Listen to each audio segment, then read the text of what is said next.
There's a girl laying in front of my road and she's dying. Okay, is she awake? She's dying. I don't know. She's bleeding out of her head. She's gargling on her blood. Yo, what's up, gang? Welcome back to the channel. React with DeAndre. I am DeAndre. You know, we keep it real and we keep it raw. We react to crazy videos you guys see me viral, just whatever. I'm here to make you guys laugh. I'm here to entertain you. I'm here to cry with you. Hey, Will community, that's how we do it. You know the motto. Dream it, live it, never quit. Never quit. We're doing a giveaway. Follow me on IG, like, subscribe, share this, and you can get some free money. I ain't gonna hold you guys up today. Let's get into this banger video. Be honest, baby. It's okay. You're gonna feel so much better. You're gonna feel so much better.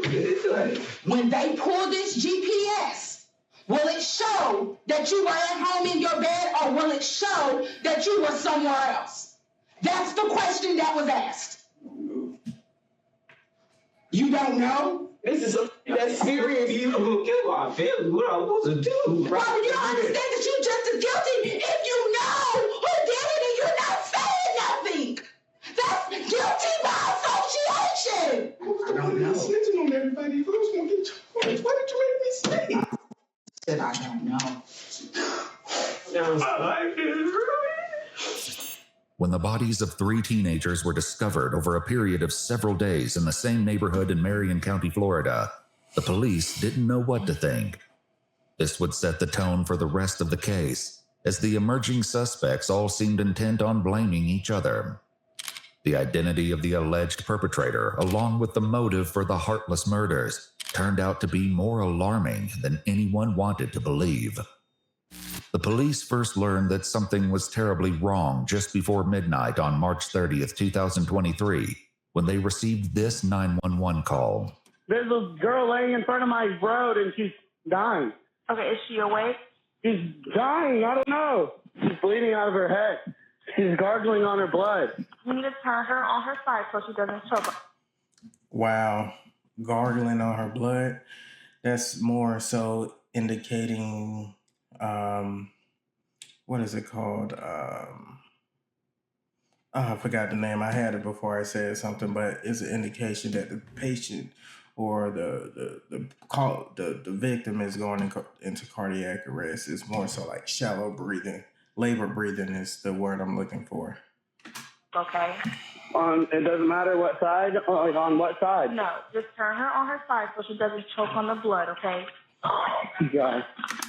Because choking on the blood, it could lead to other lung problems like aspirations and, you know, a whole mix of things, and that just complicate the survival rate of that victim. So I mean, they are doing the correct dispatching, but a head wound or the trauma to the head, ugh. Is she awake? No. Is she breathing? She's breathing. Oh. Do you know how far they are? I don't have an ETA, but they are on the way, okay? Deputies from the Marion County Sheriff's Department arrived moments before the ambulance. While paramedics rushed to try to save the victim, the deputies tried to get a grasp on the chaotic scene. Within 5 minutes of the ambulance arriving, the victim was on her way to the nearest hospital. The Sheriff's Department was left to pick apart the seemingly inexplicable scene. She's not responsive? No, not responsive. No, there's no ID, no nothing. Young girl, older Younger girl. Yeah, she was right there, and that's been moved. She was right there, right? Yeah, and there's blood everywhere. I was not expecting that. No. Well, I thought it was going to be BS, honestly. Yeah, I immediately thought she had got like hit by a car, and I seen the big BS, hit by a car. I mean, that's not BS. Okay. But I've never seen an exit wound in the head. Yeah. So I wasn't aware. Oh yeah, she's laying down. It's all pulled out. I mean, it was. And she was still breathing? And I have seen that before.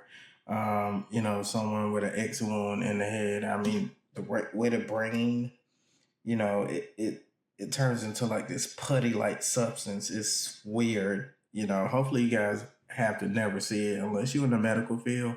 I'm in the medical field, so it's you see it all. You see it all. Rapid breathing, but I don't know. Medic said she ain't gonna. Okay. Yeah, more than likely. I mean, if she did, that's wild. When police made contact with the 911 caller, they learned that he was just as confused about the situation as the deputies. He only became aware that something was amiss when he got a call from his neighbor across the street. You didn't hear nothing at all? She told me it sounded like someone crashed into my dumpster, and then there was like 2 shots. The neighbor in question made her way over to talk to the deputies directly. Unfortunately, what she said only served to make the situation even more mysterious. So, around what time did you hear? You said it sounded like a gun, Yeah, it wasn't a loud gunshot. I would say about 20, 30 minutes ago. It wasn't a loud gunshot, but I heard about 4 or 5. And I kind of blew it off casually, and then I just looked out my window because I did think it was strange with it, how late it was. And I saw the car run into the dumpster. Mm-hmm. And once I seen the car run into the dumpster, I stepped out my door, and I seen a man run out of the car down the road towards my yard, and I yelled at him, "What are you doing?" And then I seen him run back towards the car, take a minute, and I was calling him because it was his dumpster, and I seen him skirt off into the neighborhood. Did you see if anybody was in? Was it only one? Was there I only seen one person running, and it was a male. It had a male figure, had a hat on. I want to say he was like 5 foot, maybe, but it was only one dude running down the road. This once again tracked with the evidence as police found several sets of footprints at the scene. Did you hear the crash first, or did you hear what sounded like I heard the gunshots first. The deputies closed down the main entrances and exits to the Forest Lakes Park neighborhood, hoping to catch the alleged shooter as he attempted to flee. Unfortunately, the area was heavily wooded, with plenty of places to hide and lots of back roads. This made for a difficult search for police and an easy getaway for the alleged perpetrator. Meanwhile, the hospital where the victim was being treated was able to provide some help in that regard. They identified the girl as 16-year-old Layla Silvernail. Her grandparents, who were her legal guardians, were understandably distraught. Wow. Detectives first made contact with her grandfather, Kenneth. Layla was found, she was apparently with a gunshot wound, and she was taken to the hospital. So that's part of the reason why we came here, was to let you know about her status, but we also wanted to know any information that you had about who she was with yesterday, who she hanged out with. What's she in the hospital for? She had a gunshot wound. Huh? She was shot. You're kidding. No, that's what I told you when This is what I've been trying to tell you. You're hanging around with a girl. Kenneth hurried to the back of the house to get his wife, Lisa.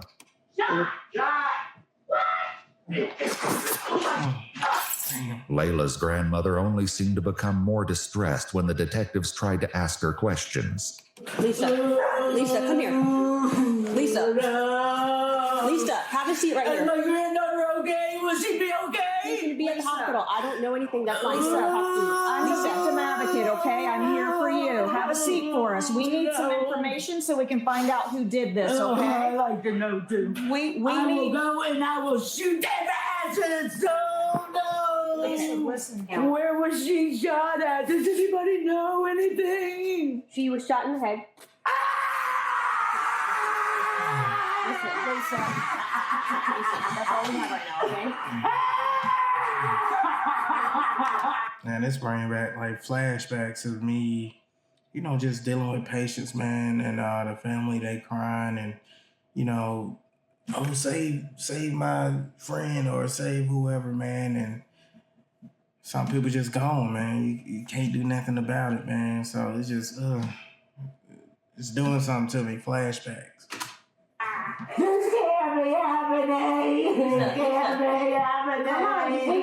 The situation was actually more horrifying than Lisa knew. Early on March 31st, the morning after the shooting, the police stumbled upon the last thing they were expecting. Just blocks away from the crime scene where Layla was found, police discovered a second victim, also suffering from a gunshot wound. There was little doubt that the two cases were connected, which made the search for the shooter all the more urgent. Back with Layla's grandparents, the detectives desperately tried to find out who might have been with Layla that night. Since they'd already found 2 victims, they had to wonder if more of her friends were hurt, or in danger too. Lisa, look at me. Who was she with yesterday? She came here with and I'm gonna tell you everything because I don't like the people she hangs around with anyway. Okay, that's what we need. That's what we need. Lisa said Layla was almost always with her boyfriend, 17-year-old Michael Hodo. She also directed the police to Layla's best friend, who might have more information about her activities the day before the shooting. Another name came up too, and it was one police were already familiar with. And then that runaway girl, Camille. Okay. She was with her too yesterday. Camille Quarles, 16, had been reported as a runaway by her aunt and legal guardian several weeks prior. It was an open secret that she'd been staying with Layla at her grandparents' house, but no one had successfully brought her home yet. When police made contact with Camille's aunt, Amy, she was not shy about expressing her frustration with the investigation. I did call it in this morning to ask somebody to go through there, and nobody has called me back. I've called 5 or 6 times a day since she's been gone. Even worse, Amy's son was hearing all kinds of gossip about the case at school. People were saying Camille had also been shot. The names of the victims and the location of the crime was seemingly common knowledge. Man, that's wild. How did they put Camille inside, that situation? That's somebody was talking. Let's find out. Disturbingly, police had not yet confirmed if Camille was involved. Also, they'd not yet released the names of the victims or the location, which meant whoever was spreading this information had to be involved. And there was another body discovered this morning in that neighborhood. Okay. I want to know if it's my child. Okay, the second person is not Camille. I can't identify who that person is, but it's not her. The identity of the second victim only made the case more dire, especially in regards to Camille's safety. Frustratingly, the police were still in the dark about most of the lead up to the crime, up until they got in touch with Layla's best friend, Gabby. She was more forthcoming and told the detectives that she'd spent the day with Layla and her boyfriend, Michael Hodo, and several other teens who would soon become an integral part of the case. Was there anybody else in the car other than you, Layla, anytime during the day? Camille was there. This was the second statement placing Camille at the scene of the crime, but disturbingly, there was still no sign of her. Prior to the shooting, Camille's aunt said she'd caught sight of her at the park once or twice and kept a close eye on her Instagram feed to see what she was up to. Since the night of the 30th, though, it had been radio silence. Back with the detectives, Layla's friend recounted their travels throughout the day and who else was with the group. We went to Rob's. We went to I don't know if it's abandoned. Do you know what a trap house is? Yeah. Okay, so apparently, this kid Rob, I don't know him personally, but they do. Okay. They're friends of. Going to a trap house is crazy. A trap house? Boy. Whatever. And we went over there and we chilled over there. Significantly, Gabby said that Layla had been the one driving all day, but the only sign of her vehicle, a white Chevy Cruze, was a tire track left at the crime scene. The police hoped that finding the vehicle would offer some insight into what happened the night Layla was shot. Do you know his last name or anything else about Rob? No, I don't really know if Rob is his real name or not, because I know some people know him as Reaper, Rob, and stuff like that. So was anyone else there at the house besides the three of you and Rob? Well, there was this kid 3'5", but I don't know his real name. What's 3'5" look like? I don't know. He's 12. He's a little kid. 12-year-old? Detectives knew they needed to track down Rob and 3'5". They started with Rob, who they believed to be 17-year-old Robert Robinson, who was already incarcerated at a juvenile detention facility for a different offense. When detectives asked him about 3'5", he directed them to a boy named Christopher Atkins. Shockingly, Gabby was right. He was only 12 years old. Since Chris... Not 12. How the hell? I guess the world changing. The world is changing, for sure. Rob were both minors. Their mothers were asked to join them at the police station before any conversations took place. Chris's mother, Ashley, was the first to arrive.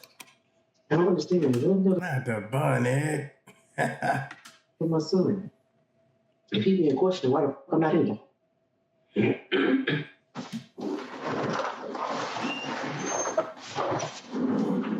What's taking the long? Where's my phone? He's in the room right here. Me talking to him? Not yet. No, they're all getting their stuff together. It seems she wasn't convinced they weren't already questioning him, because Ashley did her best to hear what was going on in the other room.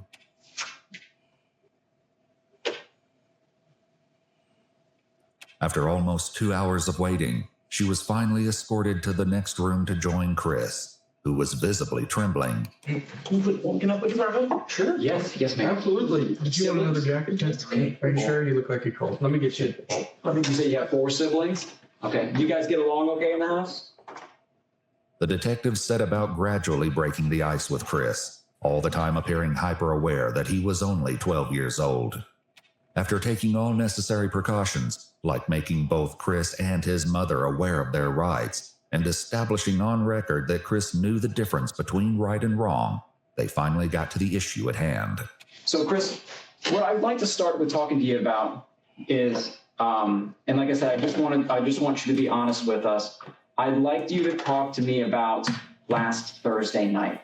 First, we ate and eat, then watch TV, and I went to sleep for a little bit, and I heard something outside. I opened the door. There was nothing outside now. I think I went to sleep. So I think what you just told me was what you probably had rehearsed in your mind several times to tell a police officer if you ever had to talk about that Thursday night. Because sitting here and talking to you with your mom here crying and knowing that you have these siblings, you're probably in sort of an embarrassing and shameful position. If you are sorry for what happened, repent for it and start from the very beginning and go to the very end without me having to pull it from you. Because somebody that I have to pull each individual action from, that tells me that they don't really want to say what they did wrong, that they don't feel bad for it. Reaper down there has been super honest. He took him a minute to get comfortable with me, and he's told me everything down to details that only he would know, and that's involved. That nobody else would know. Some of the details, he points finger at you. 17-year-old Rob, also known by the concerning moniker Reaper, was also being questioned. Just like Chris, Rob and his mom Erica were both advised of their Miranda rights before the interrogation commenced. I'm trying to bring the best way to say this to you guys. We're investigating several different incidents that occurred over the last couple of weeks. Okay. One being a theft of side-by-side. One being the theft of, a burglary. We're investigating a robbery, and we're investigating a murder. Okay? Murder. Oh, that face look like a liar. I can see it on him. I can see it on him. Yeah. Mm-hmm. So, the first ones you named is illegal. The last one you named is not. You don't have the heart to keep the I know that for a fact. Okay. What'd you do on Thursday all day? I mean, I was home all day. Like, I was. A lot of moms, they always go, oh, my baby don't do that type of stuff. My baby ain't this. My baby ain't that. Shut the hell up. You don't know your baby. That's a damn grown man now. Come on now. He in jail now. Shit. Home all day. Okay. Who were you with? Did anybody come over? Did we hang out with anybody? Did you go anywhere with anybody? I ain't go no. Came over at like 1 o'clock. What'd you guys do then? We just chilling. Literally, like we just chilling. Okay. Was anybody with at the time? How did he get to your house? Things like that. Supposed to drove to my house. It was him, Landon, Layla, and it was another girl with him. I don't know her name. Sosa was a nickname that Layla's boyfriend, 17-year-old Michael, used. Michael's father had last seen him about 6:30 last night, around the same time Gabby said she parted ways with the group. Landon was another local boy who police determined didn't know anything that would aid the investigation. As for the unnamed girl, the police likely wondered if she could be the missing Camille and why she hadn't been seen or heard from since. Did you go anywhere after 6:30, Rob? Oh, why do y'all keep asking? Okay. I just We want keep to asking because we've been working on our investigations for What do several y'all days. think happened, bro? I'm telling you, You understand? in the house You understand that night. Like I only seen Sosa one time that day. Rob, we know you were out of the house after 6:30. Okay? We know you were with 7 o'clock p.m. Thanks to CCTV footage, police believed that Rob, along with others in the friend group, had been involved in the theft of a vehicle and an armed robbery that night. As serious as these crimes were, they paled in comparison to what police believed happened later. Back in the room with Chris, his mother tried to make him understand the severity of the situation.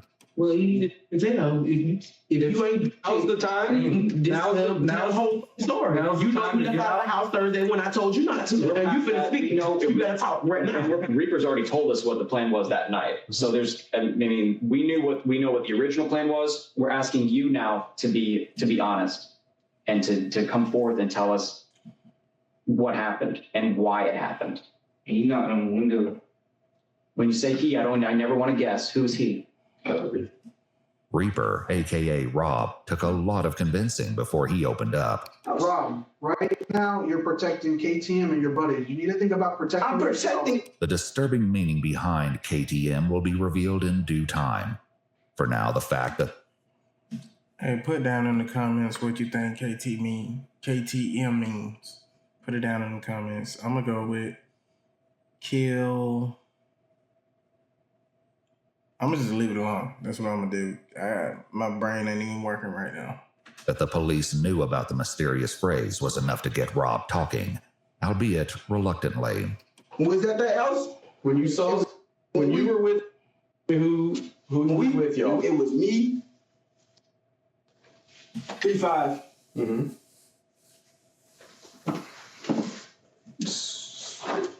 Layla was there. Mm-hmm. And that was it. The police knew by now that there were more people at the house than just Chris, Rob, Michael, and Layla. Did you go anywhere with them that night? No, I ain't go nowhere with them. I just told you. I went, I swear to God, was at the house. They said they was finna leave. I went back home. Actually, Mom, I didn't come in until like late. I didn't come in until after 7 anyways. You don't know what time you came home. Now, But they talking about what that move. Mama fed up with his shit. He been fucking up. I could tell. She like, I don't even know what time you came home, motherfucker. At 7:10, what I'm saying is, you don't know what time you came home because you defy your curfew so much. You don't know what time you came in. It might have been 8 o'clock. It might have been 7:30. It might have, you know what I'm saying? So you don't. When the mama do this shit, she ain't playing. She's sick of your shit. No, what I'm saying is, if you know something that they're trying to get out of you, I don't give a who your friends are, who you trying to protect. I gotta get to work, and I'm sick of dealing with this jail. Could you choose to have friends? You need to be honest. Unfortunately for Rob, the police already knew that he was still holding back the dark details of what he got up to that night. What about his cell phone? Do you own that phone? Yeah, I own that phone. So Okay. do you all want permission to check the location? That on would be phone? great, yeah. No. That would What be do you great. mean, no? check my phone. They're not looking in your phone for anything else. So you're certain that your phone GPS will keep you at your house that night? Are you? Are you? So we gon' no. I can just tell you, I really don't know nothing about no murder. That is the truth. I don't know nothing about no murder, and I was not there with no murder. That's not what they asked, though. That's not what they asked. What they asked was, when they pull this GPS, will it show that you were at home in your bed, or will it show that you were somewhere else? That's the question that was asked. You don't know? I don't know what y'all want me to do. Like, I'm telling you stuff. They want you to me I'm lying, and I'm telling them the truth. And you sit there and going with them. Why don't believe in them? They don't know your son. Stop believing them. Don't get mad at your mama. She been with you the whole time to go on all your goddamn cases because you're a minor. And apparently your ass in jail now. They had to get you out of custody to even do this interview. Cursing at your mama. That's crazy. Yelling at her. Oh, no, I was not there. Like, I didn't say I was not there. You were there. Wait, but first and foremost. You seem like this room and everything you're saying. No, first and foremost, you lie so much, I don't know what to believe would come down your mouth. You didn't burn the bridge that's been gone. Let's get that understood. Like, I was like, but what I'm saying is, you so quick to want to protect people. Let me finish. Protecting. You so quick to want to protect people, don't want to snitch, want to be cool this and cool that, and not be known as a is in the paperwork and all of this, that you're willing to sit here and go down for murder that I know you didn't do. I know for a fact that you didn't do it. Mom, his ass did it. I'm sorry to break it to you. Boy. But you're going to be guilty by association because you don't want to tell who did it. That's the problem. I did not kill nobody. I did not kill nobody. Did somebody you know do it? Like, what the? No, I don't know nothing about no murder. I don't know nothing about no murder. And if you lying, you standing on this island by yourself. Because if you got something to tell these people, because they have a way to tell if you're lying. The best way to tell if Rob was lying was Chris, who was still in the room next door. He was sharing a bit more than Rob, and some key differences in their statements stood out already. What do you think he's going to tell us, Robert? He's not going to, with me, I swear to God, he's not going to, I didn't do anything. I promise you I didn't do anything. Who did? I don't understand why you keep lying. And then you go back. It's going to be a snitch. And that don't kill me. Kill me. It don't matter. That is a snitch and I would die. This is not no joke. You would die. Like, you would die for snitching out here. People die for that. Real talk. Y'all people get blocked and killed for snitching. We're talking about life sentences here. Right. And this is like really just listen. Your actions and the people you choose to hang with and all of this is slowly killing me. I should just fall. Let me talk. I'm supposed to be at work right now. I just took a promotion. I can't keep missing work. All the that you are doing or the people you hang with or just any of that. Like, I don't know if you know or not, but they threatened me with contempt of court because I don't come to none of your court stuff for the other you got going on. I make sure you get there, but I cannot keep missing work. And you sitting there in my face telling me that you don't want to snitch because your life and they gonna kill you in pounds. You don't know.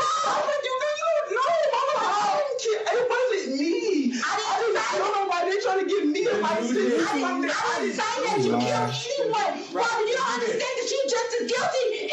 He lying. It wasn't me. Shut the fuck. You know who did it and you're not saying nothing. That's guilty by association.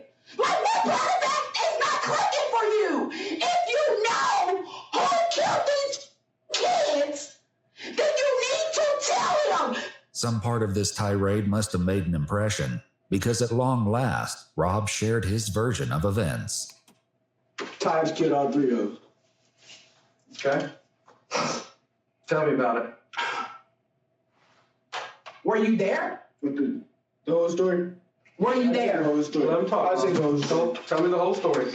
Rob just mentioned 3 victims, but the detectives had so far only asked him about 2. Not only did this grab their attention, but they likely suspected that the Taj that Rob mentioned was 16-year-old Taj Bruton, with whom they were already acquainted due to previous cases. Unfortunately, this didn't mean they knew where to find him. Several weeks earlier, Taj cut off his ankle monitor and went on the run. The detectives would focus on this after they got more of the story from Chris, who picked up the story after he said Rob, aka Reaper, knocked on his window. Okay, Reaper knocks on the window. He knocks on the window. He said, come on, we finna go chase the girls or something. Then we went out. And this girl and the boy picked us up. I don't know what. This girl and this boy. From Rob's statement, the police believe this had to be Michael and Layla. He made no mention of Camille, however, even when he explained where everyone was sitting in Layla's car. The seating arrangement would be crucial later. Layla was driving. Michael was in the passenger seat, while Chris and Rob were in the back seat. But they weren't alone. Then somebody came in the car. I don't know what his name. It was like somebody in all black. Okay. And how does this person look? I know you said he's wearing dark colored clothes, right? I heard you say that. Ski mask on too. Yeah. I'm telling you what, if somebody got in the car wearing a ski mask, I'd be like, what is going on? But that didn't appear to be Chris's response, and the detectives likely had a horrible inkling as to why. Yeah, I looked at Rob. I was like, I thought we were going to choose some girls. He's like, yeah. I was like, oh, all right. And then we kept driving again. Throughout his interrogation, Chris would only refer to the man in the ski mask as the X-Man.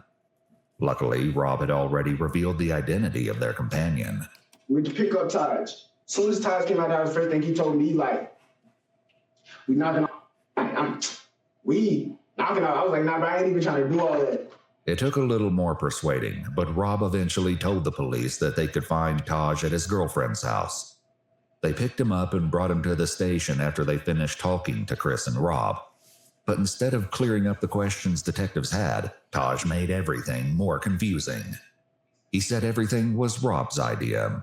I'm sitting right next to him, and he whispered in my ear, he's like, bro, I'm finna rob these tonight, bro. I look at him like, what you mean you finna rob these tonight? He's like, bro, so sad. They look like they got a pound of weed. They got some money, bro. For a pound of weed? Come on, brother. A pound of weed? You robbing somebody over a pound of damn weed? Oh my God.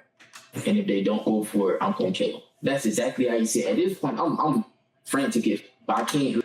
And $5? Come on, bro.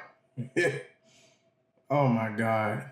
Like if I tell Sosa, right, Rob's sitting right next to me, so therefore he's gonna shoot me. So I'm sitting here, I'm scared as hell. So I'm like, I ain't got no choice but to just sit here and just, it is what it is.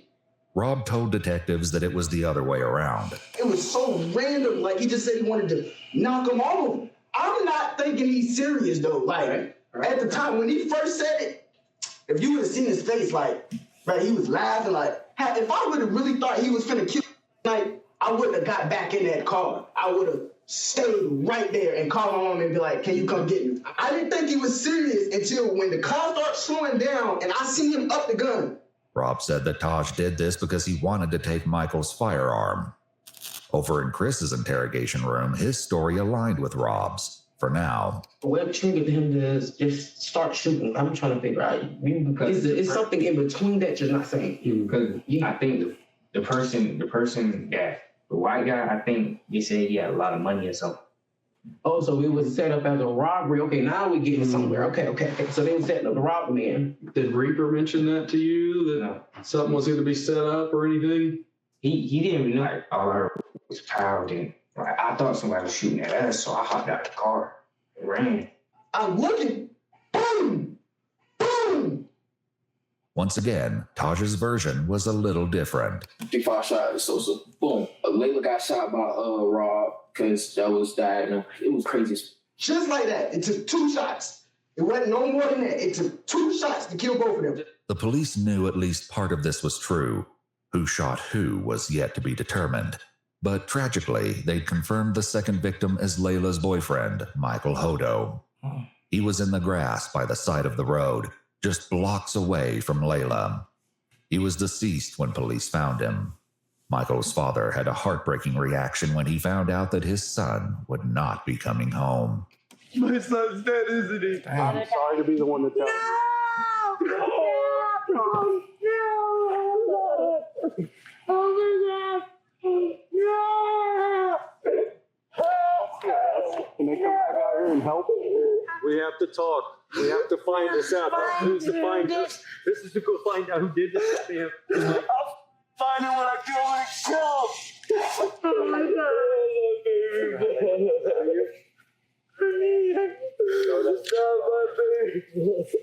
While Michael's family reeled from the devastating news, Chris continued with his upsetting story about Michael's final moments. And you said he shot this white guy first? Yeah, the white guy was like sitting like this. And like, where'd he shoot him at? Like right here. And the gun was pressed up against his head? Is that what you're? I think it was like. Okay. And then what about the white girl that's driving? Tell me about that. He turned the gun and shot her. Where'd he shoot her at? And I don't know. Rob agreed, which would soon become increasingly rare. Where did he shoot Layla? Oh, I think it was headshots. On the other hand, Taj put the blame back on his two companions.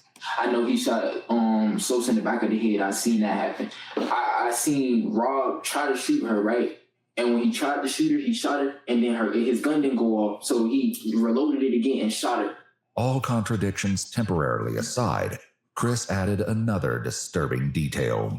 Did he see it coming? No, it was like to the back of his head. Okay. Did he have any time to defend himself? No, but Taj just upped him and shot him in the head. At this point, police were still searching Forest Lakes Park for evidence. Now that they knew the shooting had occurred in Layla's car, it was more important than ever to find the vehicle. Most of all, though, they were looking for any sign of Camille. They hoped to find her alive, but the police were likely aware that, like Layla, she could be seriously injured and in need of medical attention. If that was the case, every passing moment decreased her chance of survival. For the time being, though, her family was left in an exhausting state of limbo. The situation was made infinitely worse by rumors that Camille had been caught up in the shooting. Frustratingly, the police still had no concrete answers for her family. They had to hope that Chris, Rob, and Taj would ultimately provide an explanation. They got even closer when Chris continued with more of the story, but once again, the details started to get shaky. Was the car driving whenever they got shot? No, it was just like, it stopped, and then like it kept going. Like when I hopped out the car, it kept going. Where did the car keep going when it kept going? Like to a dumpster. Did you get back in the car? Yeah, I got back. I mean, did you want to get back in the car, or did you not? No, you didn't want to. Okay, what made you get back in that car? Explain to me that. Because he had a gun, and I thought he was going to get shooting at me. Because if I was just with him and if I was just with him, he just killed somebody, and he probably wouldn't kill me too, because he think I was the same. On the contrary, Rob said that he was the one who jumped out of the car. When he shot Layla, I got out the car because the blood started dripping. I ain't wanted to get on me. Taj claimed the same thing. I get out of the car, they still shooting because it was like 4 to 6 shots. I don't know exactly how many shots it was, but it was a couple shots, bro. So at this point, we hear this lady. This lady is over there like, I'm running. I'm trying to hide in the forest. I don't know what I'm going to do. I'm trying to call spring everything. So this lady, hey, what's going on over there? He sees me, or I guess he ran back over there. I run over him, and he was like, hey, this, that, and the third. So I'm like, I'm just doing what you tell me to do. I just want to go home. So the only thing that this established was that at least one of the boys had gotten out of the car. But this wasn't news, as the woman who saw the car hit the dumpster also told police that she saw a male figure running around shortly after she heard gunshots and saw the crash. The detectives decided not to challenge the boys on this front for now, and pushed for the truth on more important matters instead. They started with Rob. What happened to Layla? Where did they... I don't know. Taj threw Layla out the car and hopped in the driver's seat and started driving. Rob said Taj repeated the process a short time later. Taj pulled body out the car, he patted him down at the cannon. He grabbed the cannon, got back in the driver's seat, and drove off. Was that next to Layla where she was pulled out? No, it was in a different spot. This made sense to police because the second crime scene, where Michael's body was found, didn't have much blood. There were, however, what appeared to be drag marks leading from the road towards the brush where the body lay. Did you help take... I ain't touch nobody. I ain't touch a body. I ain't touch nothing. I swear to God, I ain't touch nothing. Once they was dead, I said, take me home, man. Take me home. Yet Taj said that wasn't how it happened. Rob drives. He pulled Layla out of the car. That's why she got left by the dumpster. He started driving. He's driving. We go around the corner, he goes over here to Sosa. Sosa had, I think, in his somewhere on him. So he pulled Sosa out of the car. He just dragged him over in some woods. And were you driving the car? No, I was not driving the car. Yeah. The detectives asked Chris similar questions. Did you pull her out of the car? What is Rob doing during all this? He was saying that. What's he saying? Like he was like, oh, he was like, go. And what happened next? And he drove all the way out there on the wall. And he tried to put the thing in the river, but I think got stuck or something. What thing are you talking about? The car. Okay. Once again, the detectives already had information that would let them know if one of the boys was lying. The search of Forest Lakes Park had finally paid off, leading police to another grisly and tragic discovery. Taj picked up the story again to tell his version of what they did with Layla's car. We get over here to this lake. It's dark as hell. If I get out of the car, Rob tells him, hey, start wiping everything down. So he started wiping everything down. He's wiping everything down. The door handles everything. He's wiping everything down. So after he started wiping everything down, Rob takes Layla's phone and Sosa's phone, or whoever phones he found in that bit, threw him in the lake, throw him in the lake. The lake in question turned out to be 5.5 miles or 8.8 kilometers outside Forest Lakes Park, but police had no question that this was the scene they were looking for. When they dredged the lake, they recovered the 2 phones from the water, which were determined to be Michael and Layla's. But this wasn't the only evidence they found. Taj attempted to explain what was found as he continued his story, starring Rob as the mastermind of the crime. He tell 3-5, get in the car, drive the car into the lake, for whatever reason. When the detectives asked Chris, though, he said he was nowhere near the car at that point. Were you in the car when it was going in the river, or? Yeah, I was trying to run back to my house. You were out of the car. What was Rob doing? I don't know. I left. I was running back to my house. What did he say he did with the car after that then? I didn't ask all of that. I didn't ask them. What about the guns that were used? I don't know where those at either. Oh, it's barely in the lake. Like when he drive, it might be the 2 front tires in the lake. It might be a little bit more of the hood, but the back of the car, all that is still out of the lake. That was exactly how the police discovered the car. What they found inside was more gruesome than they had ever anticipated. Back with Chris, he continued his tale. Describe to me the clothes that you were wearing that night when all these bad things happened. What happened to them? They wanted us to burn. Who wanted you to burn them? Did you have blood or something on them? No. Are you sure? I don't think so. Like Detective Bender said, we processed that car front to back, top to bottom, bottom to top 3 times. 3 days worth of actual forensic work, several forensic people. I don't think you could have sat anywhere in that car and not got blood on you. I think it was something in my shoe. I'm standing over here scared. I think it's blood all over me, but it's dark, so I don't know. But I think it's blood all over me. Rob said burning the clothes was all Taj. Taj, of course, said it was Rob. Regardless of who had the idea, the police found the remains of clothing in a burn pile in the forest, including pieces of shoes, sweatpants, and sweatshirts. However, this was not the only clothing item the police discovered intact. Chris's shoes, which he described as Nike slides, were found discarded in the bushes, and a single glove was found near Michael's body. Another was found near the lake. The police asked Taj about this. If you had gloves, sir, it's almost like you was planning to do it if you brought gloves. That's wild. So were you wearing gloves at this time? Yes, I was wearing gloves because, like I said, I was supposed to go. And what about Rob? Rob was wearing gloves too. Yeah, Rob was wearing gloves. Taj revealed that the original plan was for the group to go car hopping that night, which was why he was wearing gloves and a ski mask. But police had to wonder if there was a far darker reason the boys brought these items. For now, the detectives wrapped up the conversation with Rob. Do you feel a little better now that you were honest? Did you need to get that off your chest? Worse. Now I feel like I just snitched on everybody and The detective stepped out, but little did Rob know that his night at the police station was far from over. There was a lot more that he needed to fess up to, but for now, he was left alone with his mother. I charge you because you went in and you didn't come forward. you didn't come forward. I'm talking about when it happened. I just told you everything. I'm just letting you know, Rob. You don't I'm gonna get understand. charged for murder. Mama, who's the one that's snitching on everybody? Who's gonna get charged? Why did you make me I say? said I don't know. What's the point of snitching? We're gonna ask you to step out now.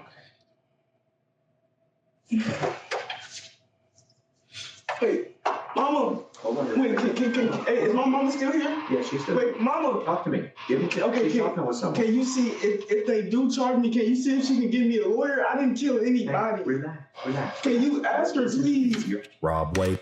Well, it's a little bit too late to be asking for a lawyer and saying you ain't kill nobody. You weren't thinking about it before the crime. That's wild. Asking the detective stationed at the door several times to bring his mother back, but she had left to go back to work. Before she did, she informed police that she did not want Rob answering any more questions without a lawyer present. Rob was not on board with this plan. Is my mama still here? Hold on. How can I get charged for murder? Listen. Can you explain it to me? Hold on. We got it. We're taking your DNA, okay? While the police took Rob's DNA, fingerprints, and photos, he continued to ask them how it was possible that he would be charged with murder. Listen, can I tell you the situation, please? I heard it. Listen. Let them do the thing. Your mama's not here yet. We can't talk to you. She's close? I don't know how far she got, but she is on her way. Rob's interrogation might have been on pause, but the conversation with Chris remained in full swing. The questions he faced were about to get a whole lot harder. They executed a search warrant on the house, which they did collect some things, and I'd like to talk to you about those things too. Mm-hmm. But because you, because it was like a surprise on that. Yeah, like what was in our house that got to do with this homicide? And I will, and I'm going to tell you about that because, like I said, I'm not going to leave anything out. It's I can tell you, it's pretty damning. I guess I would use that word. So, serious? Do you own any firearms, ma'am? Does anyone in your home own a firearm? Okay, because I'm pretty sure they found one or two firearms in the house. And I'm sure you guys have watched CSI, right? We can take a firearm, we can shoot it. That round that you shoot, we can take, and we can put it into a computer and tell you who can actually compare it to other fired casings, like the shell from the bullet. So, how? He told me who the guns from. How would you hold guns from when you know something that dumb just happened? That was stupid. When Reaper gave you these, you think that they're going to be related to this? I think so. Describe to me why you think that. Because he said, put these up, make sure your mama don't find them. Okay. And the gun that you saw X-Man use, was it either one of those two guns? I think it was black. Meanwhile, Rob continued to wait. Didn't kill me. I ain't gonna be charged with murder. I do not want to be charged. Eventually, the detectives did come back to speak with him, since he was insistent on saying more, even though his mother did not return to the station. All right, so, I explained to you what your mom said on the phone, right? She didn't want us to ask you any more questions about what it presents. You reapproached me a couple times, and you said that you wanted to discuss stuff further, right? I just want to make sure that we're clear that you don't have to answer a question. You don't have to talk to us at this point, but you've stated to me that it's my case. I want to talk to you. Yes. Because Rob's mom was no longer present, they read him his Miranda rights again. Right off the bat, he admitted to additional involvement. Taj told me to help him pull the body out of the trunk and throw it in the lake. He grabs it. He's trying to pull a leg. He was like, "Bro, it's heavy. I need help." So I grabbed one leg, I tried to help. I was like, that's too heavy, I don't want to do this. Put the thing down, left the girl in the trunk. Because I told him I didn't want to help him. Like, Rob went on to tell a long, rambling tale about selling his gun the day before the crimes took place. The detectives hear him out before dropping a bombshell. That's an issue because we have that gun now. Oh, that's mine. It was at 3-5's house. You said you sold it. I did. That's not my gun. That one's not mine. That's not the my same gun. In addition to this, the police strongly suspected Rob had stolen the firearm. You might tell the truth that you didn't pull a trigger, but you knew this was going to happen. You knew it was going to happen. I did not know this. The detectives had a similar exchange with Taj. We've sent some of the casings off to be examined already. It's not back, I'll tell you that. Otherwise, we would probably be having this conversation. That those casings aren't going to come back, like he said, to a third gun. To a third gun, they shouldn't. Multiple casings were found at all 3 crime scenes, but especially near the car at the lake. Even if the boys weren't budging on the issue of who shot who, lab tests would reveal the truth in due time. In the meantime, the detectives brought up something 2 of the boys in particular were probably dreading. Let's talk about the trunk. Trunk of that car. The trunk. There's another part that we haven't talked about. Trunk. Mm-hmm. It was a girl in the trunk. Mm-hmm. And he told me to open the trunk and he shot. Where did he tell you to open the trunk from? He told me to open the trunk from the inside, like the inside. Okay. And whenever you pulled that open, tell me about what you saw in there. All I seen was luggage, and then he said move, and then he shot. Okay. You said all you saw was luggage? Luggage and it was like a girl. And what part of her body could you see? Could you see her feet, or hair, her hand? Describing I seen hair. I did not even know it was another person in the trunk at all. Okay. So you just riding around, she just in there? Yeah. I mean, we rode around like that before, though. Just because there ain't no room for all the people? Just because there ain't no room for all the people. When you go to open up that seat, what were you thinking in your head? Like, what am I gonna do? I don't know. I was confused. I was like, yo, like I was thinking like there's a person there. Did this person say something? Describe to me what you heard whenever you opened that seat up. What noises? All I heard was somebody telling me to watch out, and now I heard a gunshot. 2 gunshots. Tragically, the 3rd victim was determined to be none other than Camille. No. Her body was discovered 2 days after Layla was found on April 1st. Like Chris said, she'd been shot twice. The location of her wounds indicated that her death had been no accident. It was highly unlikely that Camille had been shot once in the back and once in the head by chance. As soon as she was identified, law enforcement made contact with her aunt, Amy, for a difficult conversation. So you probably know why we're here. We've been investigating the incident that happened Friday involving Layla and the other individual that was found deceased. You know, it took us a little while because we couldn't positively identify her, so it took us a little while. But, you know, we're certain that it's Camille that is now deceased. Probably to detectives' surprise, Amy remained stoic. As it turned out, she already knew Camille was deceased. The grandpa of Layla actually came to my house when I found your card, telling me that Camille was deceased and how are you doing is what he told me. They were talking about it at the hospital that Camille was deceased already. I had a mother call me at midnight last night that, my phone has not stopped. While Amy tried to come to terms with the loss of her niece, the detectives at the police station asked Chris more about the specifics of Camille's murder.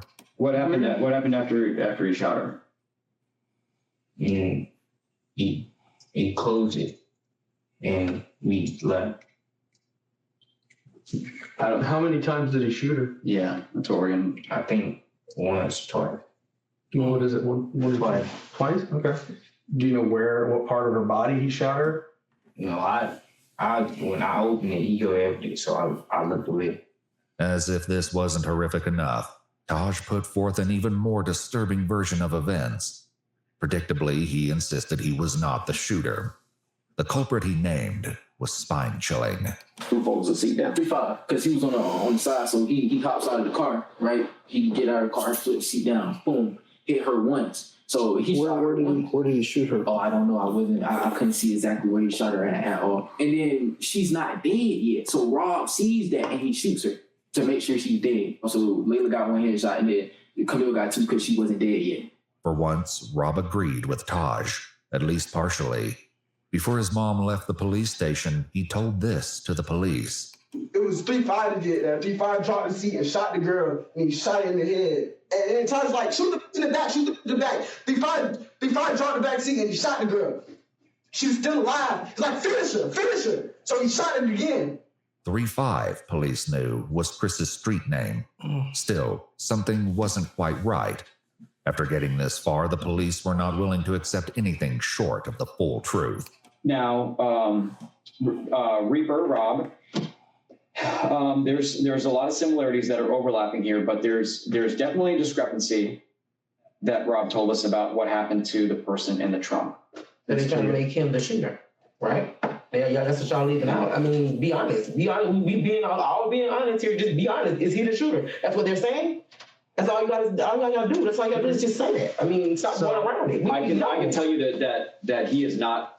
You, Chris, are not being blamed for those people in the front seat. In the back seat is what the trunk is the one that we have some issues with the trunk. I'm gonna keep it real about it. Tell us. Be honest, baby. It's okay. Because you're gonna feel so much better. You're gonna feel so much better. You're gonna feel so much better once you talk about what He's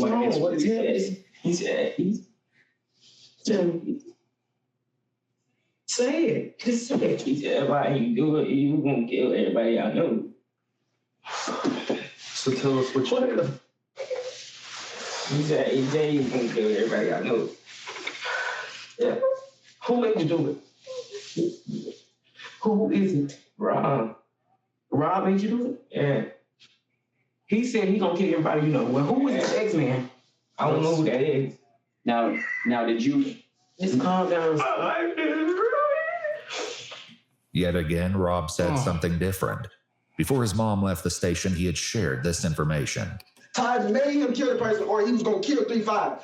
Is that what he said? He told 3-5, if you don't kill this girl, I'm gonna shoot you in your head. Let's go on here. He said that he was going to kill everybody you know, and you did fire a gun. Tell me about what you did.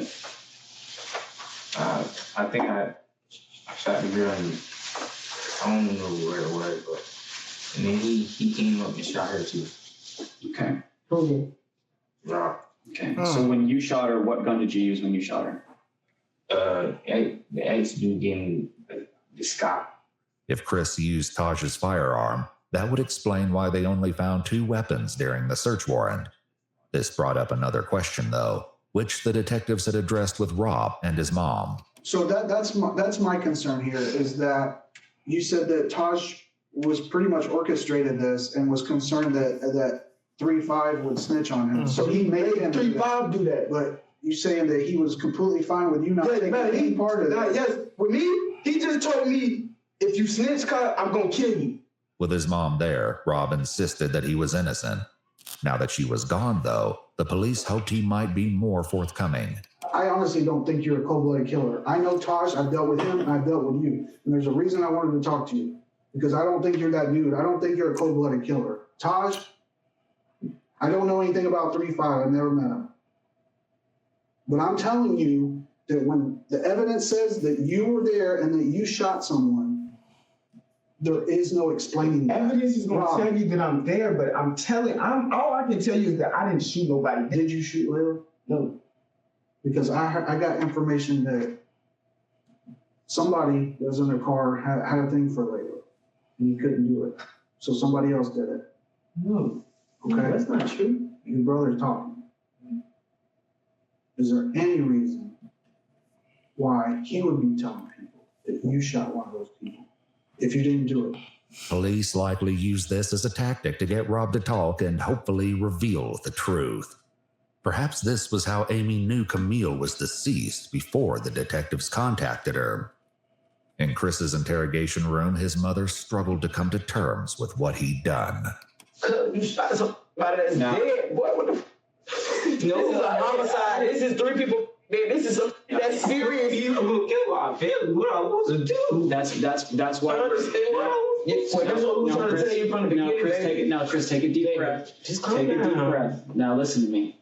When you say that someone threatens your family and threatens you, I need to put it in the report. Take a deep breath. Please tell me, what am I supposed to do?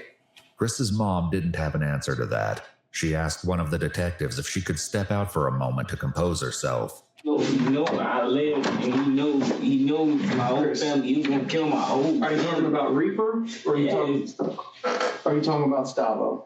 Reaper. He's gonna kill my. Let's talk about X-Men real quick. I think you know who X is, and I think you're scared of him. Rightfully so. They both said you were gonna kill my family. Okay. They both said that? Did they ever point a gun at you or anything like that? Yeah. Who pointed a gun at you? The X-Man. He's like, don't tell nobody. Don't tell nobody. I'm gonna kill you. Then I'm gonna kill your mom. Rob also told the detectives that he and Chris were in serious danger at the time of the crime. So let me tell you something about Taj. Taj tell you he finna do something, and you decide not to do it with him, then I probably would have died with them. So were you afraid of Taj that night? Because if I did not do what Taj wanted me to do, I would have died that night with them. Taj is that bad a dude? Bro, Taj, on the other hand, claimed Rob always planned to let him take the blame. If anything, if one of us go down to anything, Taj, it was you. You did it. Everything. You did it. Legit. You shot everybody in the car. It was not me. If he got caught up, then he was gonna go find my mama. The whole night I did not have a gun. Rob continued with his story, claiming that he only participated out of fear. Did Taj tell you to put the gun to somebody? But Taj told me he told me he gonna kill Sosa. He wanted me to shoot Layla, and then he wanted 3-5 to shoot the girl in the back. I told him I didn't want to do it. Told me if I didn't do it, he was gonna kill me. You hold the gun to Layla's head? Yeah, but I tried to shoot it, but it clicked. I tried to shoot, but it clicked. Like, I didn't have it cocked back. I tried to shoot it, and it clicked twice, so then Stavo just did it himself. That's why. I think my gun wasn't cocked back. Listen. I'm telling y'all the truth. Y'all still think I'm lying. Like, what am I supposed to do, bro? Okay. So how long before he actually pointed the gun, he told you to shoot Layla? We was already in the car. Like, he put it in his notes, showed me, and then deleted the note. When was that in the night? How early? How much before? No, that was like right before it happened. Did you shoot that girl in the trunk? In the trunk? Yeah. Like I said, I wasn't there. Got him. 3-5 shot that girl in the trunk. Still, the police suspected something was being left out. Was she still moving after you shot her? He said she was still breathing or something. Mm-hmm. Who said that? X-Man or Rob? Did you shoot the girl once or did you shoot her twice? I mean, it doesn't matter at this point. I shot her once, and he shot her again. Chris was talking about Rob. Thankfully, the police were finally getting somewhere with him, too. You shot her once. How many times you shoot her? Once. You shot her once? Where'd you shoot her? I don't know. Yeah, you do. There ain't no question. There ain't no question where she was shot. You talking about one end to the other. Where'd you shoot her? Just shot, bro. I seen her and I shot. Like, why? Because she was still alive. She was gonna snitch on us all. We was all gonna go to jail for life. I didn't want to do none of it. If I didn't kill that girl, Stavo was going to kill me. I swear to God. I'm looking at her in her eyes. She's dead. Finally, the truth came out. Ballistics reports comparing shell cases found at the scene to the firearms found in Chris's house indicated a match. Whether or not there was a third shooter remained to be seen. I did not want it to happen. I never wanted that to happen. Like, I never wanted to kill anybody. I never wanted to shoot anybody. I never wanted any of that to happen. I just wanted to get a little bit of money. The detectives made one last effort with Taj. People already ended up there because of you guys' craziness. No, not my craziness. It's not my craziness. Were you going to rob them and it was like either you had to do what you had to do, or a finger slipped and it scared everybody in the car, and then it's too late at that point. Yeah, I feel you, but that makes more sense than the story that they're telling, that you planned to kill these people, that from the beginning of the night. I didn't shoot no gun. We talked to Rob and we talked to Chris for hours. For whatever reason, one of them was more afraid of bringing you into the middle of this than they were Rob. So for that story that Rob's this guy that's, you know, threatening everybody, or his people threatening people, or your people, I just don't see that. But Taj remained stalwart, insisting that he had never used a firearm that night. The detectives hoped that unpacking one final secret could be the key to determining the truth about his involvement. They turned back to Rob to accomplish this. Like Chris and his mom, Rob was also given a jacket to keep warm in the cold police station. But he used it in a less typical way. Even as he tried to get comfortable in the interrogation room, one of the detectives returned to unpack a final secret to try to pull the case together. The KTM, what exactly, what is it that you guys do? What is it? Like a gang? No. It's the first time we did something for it. So how many people like consider themselves a part of KTM?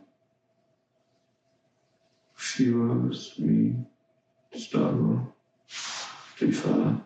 Rob's list went on, but he only had nicknames for most of the KTM members, not their real names. Notably, Michael, Layla, and Camille were not included. I was the leader of it. Chris was somehow even less willing to give up the details of KTM. What's the deal with the KTM thing? Some KTM. Huh?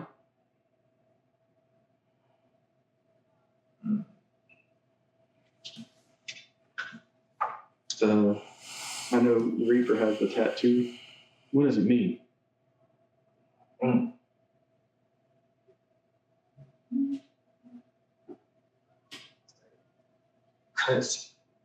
Cutthroat? Cutthroat mentality, does it sound right? What exactly is that? Like just a made-up gang name, or? One of Michael's close friends eventually came forward, provided the police would keep his identity anonymous, and confirmed that KTM was indeed a gang. His description of their activities was chilling. Their mentality is a mentality that they will do anything to you and not give. Just to get the money? Yes, just to get the money. Just to get what they want, basically. With that, the detectives had all the information they needed to move forward with the case. It had taken 8 hours each to get the truth from Rob and Chris. The detectives stepped out, leaving Ashley and Chris alone for a few moments.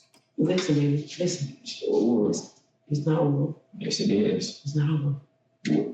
It's not over. You just better pray and hope that the gun that you shot her with wasn't murder.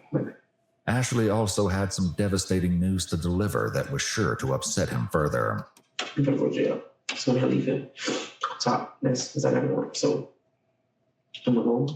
I'm gonna be trying to figure out something. I'm gonna try to get out of this. When I get out of here, I'm trying to get you home. Ashley had a warrant out for her arrest, and in order to be with her son while he was interrogated, turned herself in to police. She was charged with possession of cocaine and methamphetamine and taken to... No freaking way. The mom is on cocaine and meth? Oh my God. Oh, we gotta do better. We gotta do better. County Jail. Chris, Rob, and Taj were all taken to juvenile detention, and on May 15th, 2023, a grand jury indicted all three boys. Preparations began to take the case to trial, where they will be tried as adults. Taj and Rob are both facing 3 counts of murder in the first degree because, tragically, Layla did not survive her injuries. She passed away just days after Camille's body was discovered. Taj also has been charged with robbery with a firearm, tampering with evidence, tampering with an electronic monitoring device, carjacking while armed, aggravated assault with a deadly weapon, and grand theft auto. Rob had a similarly long list of charges in addition to 3 counts of murder, including armed burglary, grand theft of a firearm, petty theft, robbery with a firearm, and tampering with evidence. Chris, meanwhile, was only charged with 1 count of murder for Camille, whom he admitted to shooting while she was in the trunk. The other charges against him were dropped, including grand theft of a firearm and burglary. However, he's now facing an additional charge of battery after getting into a fight while incarcerated. Currently, all 3 boys have entered pleas of not guilty, but the trial is ongoing. What the court finds and how justice will be served for Layla, Michael, and Camille remains to be seen. Oh man, that's just terrible. But that's all, folks. We're gonna wrap it up tonight. Stay blessed and peace out.